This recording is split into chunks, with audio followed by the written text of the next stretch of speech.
Oh, hi everyone. I'm about to today. I want to talk about some of the folklores that we have in Yoruba land. Now, when we say Nigerian, you all guys know that when we say Nigerian, generally Nigerian is broadly made up of three tribes. We have the Yorubas, we have the Hausas, and we have the Igbos. So there is no particular tribe that owns Nigeria. So in some cases, for example, when we talk about folklore, I believe the United States is like that too, because I've heard some cases where Texas, like for example, Texas, they have their own folklore, and probably California and other main regions that they have their own folklore. Yes, I've been watching a lot of Hollywood movies, and from that I deduced that despite the fact that we have American accent, it's like Texan American accent is a little bit quite different from others.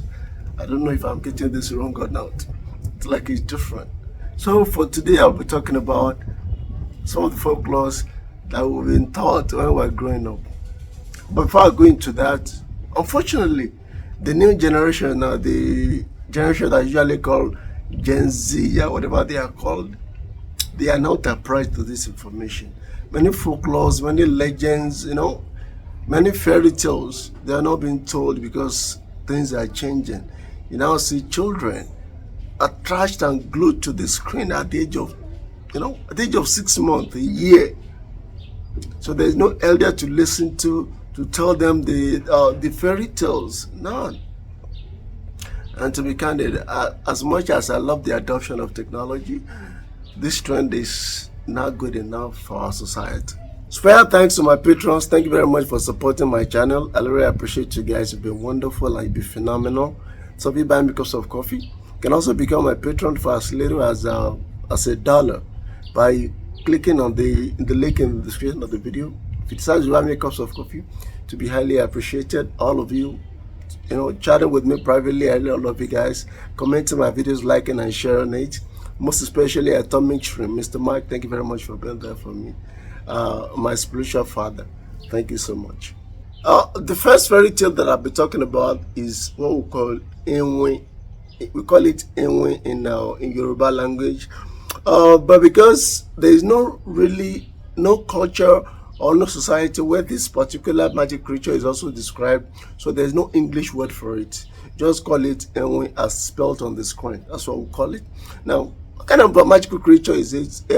It's a kind of magical creature that is believed that they live in their own society, just like we humans that are like we live. That is, they live in the jungle. As they are different from us, it's believed that they are magical creatures. They cannot be seen with our naked eyes, but it's believed that sometimes they take the form of human beings. That when you see them, or we have those ancient hunters believe that they have a kind of charm that when they put it in their eyes, they'll be able to see all these magical creatures that they live in deep in the jungle, that only the powerful hunters and farmers could see them. So the legend has it that if you come across any of these Iwin in the forest, and they ask you of something, like for example, they could ask you of kola nuts, for example. Now, if you give it to them, you won't know that they were Iwins back then. No, you just take the human form. And when they ask you for a favor, and you can render the favor to them, then they are going to reward you of a magical element, a charm, or a juju. Like for example, different kind of juju that it can be rewarded. But so far the story goes, the only one I've heard the farmers and the hunters have been rewarded is the one that used for killing games. Yes, it is believed that the Iwin can reward the hunter by giving them charm for killing games.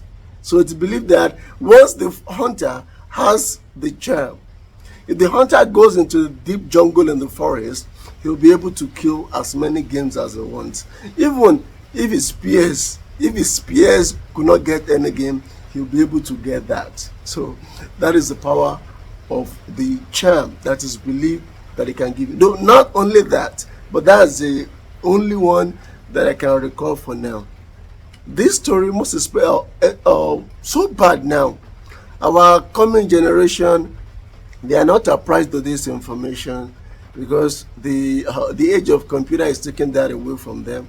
And coming generation now, they don't have elders that they listen to narrate these fairy tales to them. Even though they were fictional, but there are still some lessons to be learned. There are still some ideas, some societal norms to be passed across to the coming generation. But unfortunately now, if you see a little kid as young as little as 6 months, you see them glued to the computer screen, to the tablet screen, the phone screen. And as much as I love technology, this is not good enough. I believe a child should grow to certain age, certain mature age, before they start getting used to this technology, before they get relying solely on technology, before they can get almost everything done. Although I love computer technology, I'm a computer science teacher, so I know what I'm talking about. The next fairy tale that I'll be talking about is what we call Egbere in Yoruba language. Now, for my Western audience, you'll not be able to pronounce that. It is Egbere. The B sound that we have there is not present in any of Western language, so you'll not be able to pronounce that. So we call it Egbere, so we pronounce it. Now, it's there's no English word for it, because I don't believe there's any fairy that can be used to compare this, because this one has distinct characteristics that I don't think I've ever heard or read from any of the Western folk tales. Now, for these magical creatures, believe that the magic creature is always very short. Yes, very short. And when you meet them in the jungle, in the forest, you see them holding a mat. They hold a mat in their armpit right here, and they start crying. That they cry all the time. Now, before you even meet them, you'll have heard them crying. They cry, they moan all the time. Just believe that. And what is so special about them is that, for one thing, if you can get the mat away from them, if you have any skill, any power to take the mat from them, so the legend believes that once you get home and you can sleep on the magical mat, that you are going to be rich beyond your imagination. It is believed that once you can get that mat and you're able to sleep on the mat overnight, you will be rich overnight.